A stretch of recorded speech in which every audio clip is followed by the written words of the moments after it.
Assalamualaikum warahmatullahi wabarakatuh. Alhamdulillahirrahmanirrahim. Assalatu wassalamu ala asrofil anbiya'i wal mursalin Sayyidina Muhammadin wa ala alihi wa sahbihi ajma'in, amma ba'du. Yang terhormat kepada Bapak Sulaiman selaku dosen pengampu mata kuliah Pancasila dan teman-teman yang saya banggakan. Perkenalkan, nama saya Sri Rahayu dari kelas akuntansi 1A. Nah, pada kesempatan kali ini saya akan menjelaskan tentang hak dan kewajiban warga negara. Pada poin pertama, saya akan menjelaskan tentang pengertian warga negara. Pada pasal 26 ayat 1 UUD 1945 menjelaskan definisi warga negara.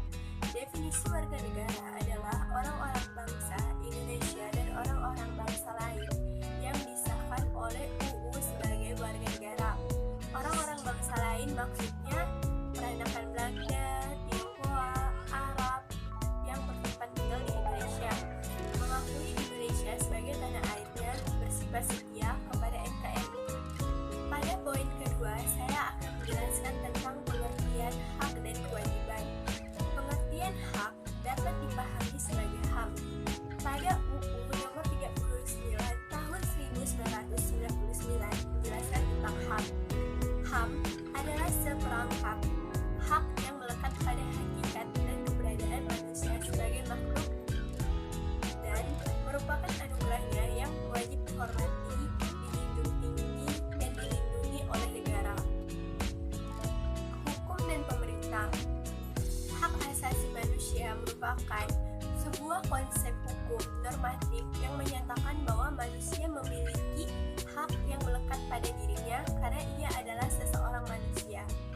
Hak asasi manusia berlaku kapanpun, dimanapun, dan kepada siapapun, sehingga sifatnya universal.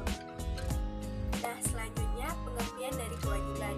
Kewajiban asasi adalah kewajiban dasar yang harus dijalani oleh seseorang dalam kaitannya dengan kepentingan diri sendiri, alam semesta, masyarakat, bangsa, negara, maupun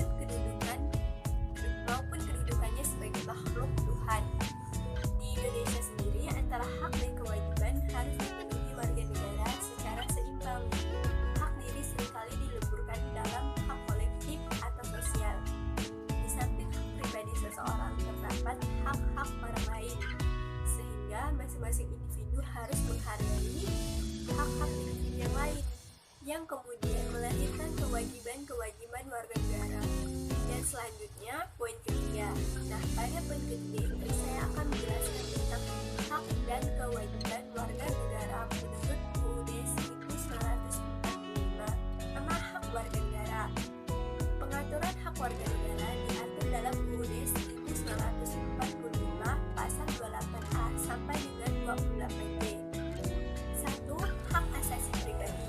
Hak asasi pribadi ini meliputi hak kebebasan berpendapat, kebebasan beragama, dan kebebasan bergerak. 2. Hak asasi ekonomi. Hak asasi ekonomi ini meliputi hak memilih, hak manfaat, hak membeli, hak menjual, dan lain-lain. 3. Hak asasi sosial dan kebudayaan. Hak ini meliputi hak mendapatkan pendidikan, mengembangkan kebudayaan, dan lain-lain. 4. Hak asasi prosedural. Nah, hak ini meliputi hak mendapatkan keadilan, peradilan, perlindungan, dan lain-lain. 5. Hak asasi politik. Nah, hak asasi politik ini meliputi hak memilih, dipilih, berorganisasi, dan lain-lain. 6. Hak asasi dalam perlakuan yang sama dalam hukum pemerintahan, dan lain-lain. Kedua, kewajiban warga negara.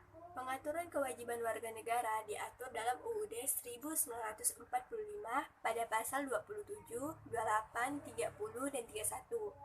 Kewajiban itu antara lain membayar pajak, menjunjung hukum